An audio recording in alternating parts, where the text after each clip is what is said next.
যুগান্তরে দুর্ধর্ষ দৈত্যরাজ মহিষাসুরের পরাক্রমে দেবতারা স্বর্গের অধিকার হারালেন। অসুরপতির অত্যাচারে দেবলোক বিষাদ ব্যথায় পরিম্লান হয়ে গেল। স্বর্গভ্রষ্ট দেবতাকুলের এই বার্তা শুনে শান্ত যোগীবর মহাদেবের সুগৌর মুখমণ্ডল ক্রোধে রক্ত জবার মতো রাঙা বরণ ধারণ করলে, আর শঙ্খচক্র গদা পদ্মধারী নারায়ণের আনন ভ্রুকুটি কুটিল হয়ে উঠল। তখন মহাশক্তির আহ্বানে গগনে গগনে নিনাদিত হল চক্রিণো বদনাত্ততঃ নিশ্চক্রাম মহত্তেজো ব্রহ্মণঃ শঙ্করস্য চ अन्येषां चैव देवानां सक्रादीनां शरीरतः निर्गतं सुमहत्तेज तच्चैत्रं समगच्छत अतीव तेजसः कूटं ज्वलन्तमिव पर्वतं दद्रीषुस्तेषुरास्तत्र ज्वालाव्याप्तदिगन्तरम् अतुलं तत्र तत्तेजः सर्वदेव शरीरजम् एकस्थं तदभुन्नारी व्याप्तलोकत्रयं तृषा। শ্বেত বর্ণ, নেত্র কৃষ্ণ বর্ণ, অধর পল্লব আরক্তিম, করতলদ্বয় তাম্রাভ। তিনি কখনো বা সহস্রভুজা, কখনো বা অষ্টাদশ ভুজা রূপে প্রকাশিত হতে লাগলেন। দেবী সজ্জিতা হলেন অপরূপ রণচণ্ডী মূর্তিতে। হিমাচল দিলেন সিংহবাহন, বিষ্ণু দিলেন চক্র, পিনাকপাণি শঙ্কর দিলেন শূল, যম দিলেন তাঁর দণ্ড, কালদেব সুতীক্ষ্ণ খড়গ, চন্দ্র অষ্টচন্দ্র শোভা চর্ম দিলেন, ধনুর্বাণ দিলেন সূর্য, বিশ্বকর্মা অভেদ্য বর্ম, ব্রহ্মা দিলেন অক্ষমালা কমণ্ডলু, কুবের রত্নহার। সকল দেবতা মহাদেবীকে নানালঙ্কারে অলঙ্কৃত ও বিবিধ প্রহরণে সুসজ্জিত করে অসুর বিজয় যাত্রায় যেতে প্রার্থনা করলেন। রণদুন্দুবিধ্বনিতে বিশ্ব সংসার নিনাদিত হল। যাত্রার পূর্বে সুরনর লোকবাসী জননী দশ প্রহরণ ধারিণী দশভুজা মহাশক্তিকে ধ্যান মন্ত্রে করলেন অভিবন্দনা। দেবী অষ্টাদশ ভুজা সিংহবাহিনী মূর্তি পরিগ্রহ করে শঙ্খে দিলেন ফুৎকার। দেবীর রণ আহ্বান শব্দ অনুসরণ করে সসৈন্যে ধাবমান হল মহাবলশালী মহিষাসুর। অসুররাজ লক্ষ্য করলে মহালক্ষ্মী দেবীর তেজ প্রভায় ত্রিলোক জ্যোতির্ময়, তার মুকুট গগন চুম্বন করেছে পদভরে পৃথ্বীয়ানতা। দেবীর সঙ্গে মহিষাসুরের প্রবল সংগ্রাম আরম্ভ হল। দেবীর অস্ত্র প্রহারে দৈত্য সেনা ছিন্ন ভিন্ন হতে লাগলো। মহিষাসুর ক্ষণে ক্ষণে রূপ পরিবর্তন করে নানা কৌশল বিস্তার করলে, মহিষ থেকে হস্তি রূপ ধারণ করলে, আবার সিংহরূপী দৈত্যের রণোন্মত্ততা দেবী প্রশমিত করলেন। পুনরায় নয়ন বিমোহনী পুরুষ বেশে আত্মপ্রকাশ করল ইন্দ্রজালী। দেবীর রূঢ় প্রত্যাখ্যান পেয়ে আবার মহিষ মূর্তি গ্রহণ করলে। রণবাদ্য দিকে দিগন্তরে নিনাদিত চতুরঙ্গনীয় সুরেশ্বর দেবীকে পরাজিত করবার মানসে উল্লসিত। দেবীর বাহন সিংহরাজ নাবাগীর মতো সমস্ত রণক্ষেত্রে শত্রু নিধনে দুর্নিবার হয়ে উঠল। নানা প্রহরণ ধারিণী দেবী দুর্গা মধুপান করতে করতে মহিষাসুরকে সদম্ভে বললেন, গর্জ গর্জ স্থানমূঢ় মধুয়াবৎ পিবাম্যহম ময়া ত্বয়ি হতেত্রৈব গর্জিষ্যন্ত্যাসু দেবতা।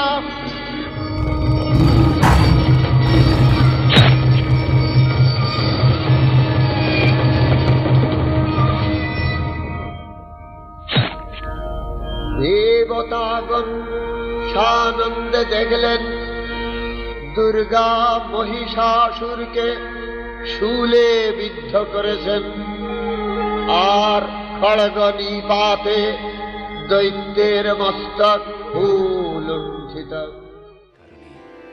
কল্পান্তরে আবার যখন শুম্ভ ও নিশুম্ভ নামে দুই অসুর স্বর্গরাজ্য অধিকার করে দেবতাদের তাড়িয়ে দিলেন, তখন দেবতারা আবারও ভগবতী চণ্ডিকাকে স্মরণ করে স্তব আরম্ভ করলেন।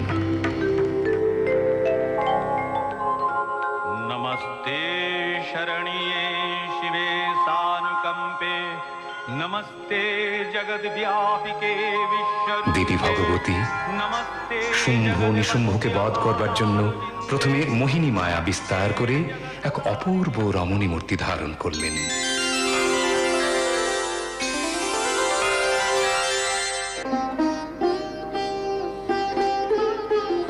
অসুরদ্বয়ের আবাসস্থলের সন্নিকটে সেই অপূর্বা রমণী মূর্তি দর্শন করে চণ্ড এবং মুণ্ড নামে দুই অসুর শুম্ভাসুরের কাছে এসে সংবাদ দিল, এক অপূর্ব সুন্দরী রমণী সমগ্র হিমালয় প্রদেশ রূপে আলো করে দাঁড়িয়ে আছেন।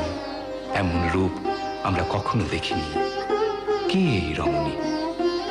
আপনি তা বিবেচনা করে তাকে আপনার গৃহে নিয়ে আসুন। চণ্ডমুখে এমন অভাবিতা রমণী রত্নের কথা শুনে শুম্ভ দুই অসুরকে দূত হিসেবে পাঠালেন দেবী অম্বিকার কাছে। দূতের অভব্য প্রস্তাব প্রত্যাখ্যান করে দেবী বললেন, यो मं जयति संग्रामे, यो मे दर्पं व्यपहति, यो मे प्रतिबलो लोके, सा मे भर्ता भविष्यति। অবশেষে অসুর দূতেরা এসে শুম্ভ নিশুম্ভের কাছে দেবীর বক্তব্য নিবেদন করল। ক্রোধে অন্ধ হয়ে অসুররাজ শুম্ভ তার অসুর সেনাপতিদের একে একে দেবীর সঙ্গে যুদ্ধে নিয়োগ করলেন। সেই ভয়ঙ্কর যুদ্ধে নিহত হল ধূম্রলোচন।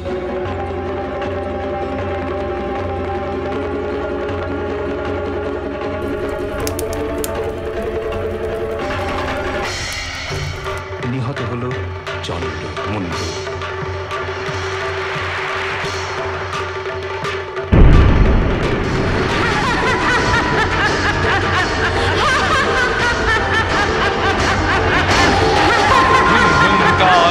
शवारूढे नील नीरजलोचने, त्रैलक्यैकमुखे दिव्ये कालिकायै नमोऽस्तुते।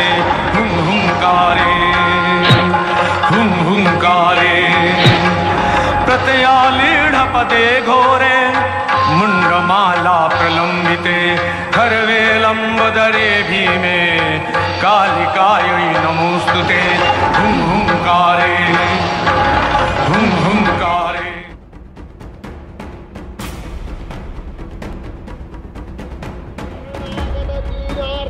परित्राणपरायणे सर्वस्यार्ति हरे देवी नारायणी नमस्ते। हंसयुक्त विमानस्थे ब्रह्माणी रूपधारिणी गौशाम्भशविगे देवी नारायणी नमस्तुते। त्रिशूलचन्द्राहीधरे महावृषभवाहिनी माहेश्वरी स्वरूपेण नारायणी नमस्तुते। मयूरकुक्कुरवृते महाशक्तिधरे नघे कौमारी रूपसंस्थाने नारायणी नमस्तुते। शङ्खचक्रगदाशारं गृहीत परमायुधे प्रसीद वैष्णवीरूपे नारायणी नमस्तुते। गृहीतोग्रमहाचक्रे संश्रद्रीदवसुन्दरे परारूपिणीरे नारायणी नमस्तुते। सिंहरूपिणत्रेण हस्तुदैत्यमनुशोच्यमे त्रैलक्यत्राणसहिते नारायणी नमस्तुते। गिरिमहावज्रे सहस्रनयनोज्ज्वले वृत्रप्राणहरे चैत्री नारायणी नमस्तुते। নিহত হল রক্তবীজ এবং তার রক্তজাত অন্য অসুরেরা। দুঃসাধ্য ছিল রক্তবীজের নিধন। যার এক এক বিন্দু রক্ত ভূমিতে পড়তেই এক একটি নতুন অসুর জন্ম নিয়ে যুদ্ধে সামিল হল।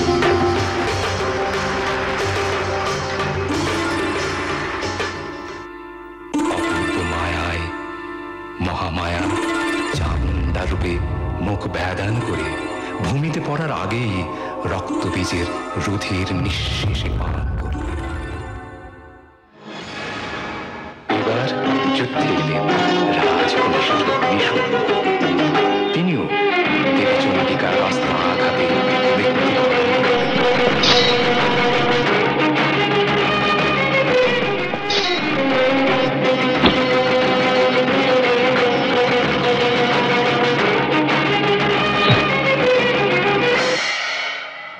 শেষ যুদ্ধ আরম্ভ হল অসুররাজ শুম্ভের সঙ্গে। দেবী প্রথমেই তার প্রতি সাবধান বাণী উচ্চারণ করে বললেন, एकैवाहं जगत्यत्र द्वितीया का ममापरा। গর্বমোহিত শুম্ভাসুরের মনে তাতেও কোনো বোধোদয় হল না। অতঃপর দেবী চণ্ডিকার সঙ্গে অসুররাজ শুম্ভের যুদ্ধ আরম্ভ হল।